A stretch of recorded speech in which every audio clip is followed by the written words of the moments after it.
Given two integer arrays nums1 and nums2 of size n, you can perform the following two operations any number of times on these two arrays: swap within the same array free of charge, or swap between two arrays with a cost of 1. Return an integer denoting the minimum cost to make nums1 and nums2 identical. If it's not possible, return -1. First of all, there's an easy edge case where when two arrays have the same set of numbers, there is no need to swap between arrays. So we can verify that by sorting the arrays and then check if the sorted arrays are equal. But the rest is a bit more complicated, and it definitely took me a few tries to get it right. First, I was thinking to go through every single index and then compare the elements at the index for both sorted arrays. If the number is different, then check if there's a match within itself so that we can use it to swap with the other array later. And since the numbers are sorted, if the following element is not the same number, then it does not have a match. That means it's not possible to make the two arrays identical, so return -1. Otherwise, we can swap between the arrays, so I'm going to use a variable called count to count the number of such swaps needed in the case that nums1 and nums2 are different. But if nums1 has a match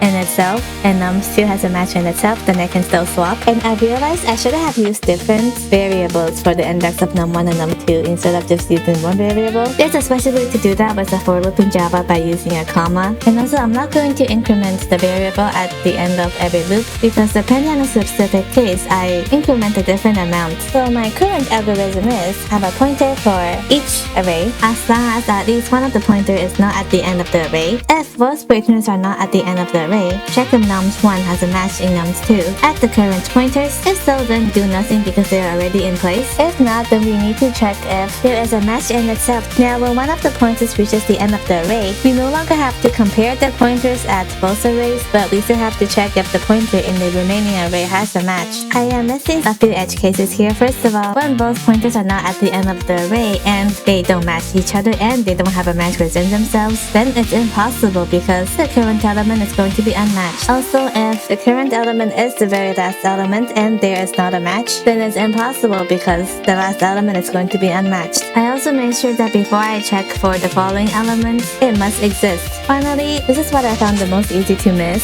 but we actually want to move the pointer with the smaller element first. So essentially, we want the pointer at where the current element of the array is greater to wait for the other pointer to catch up. Also, I forgot to mention earlier that we want to return count divided by 2, not count, because otherwise we will be double counting. Peace!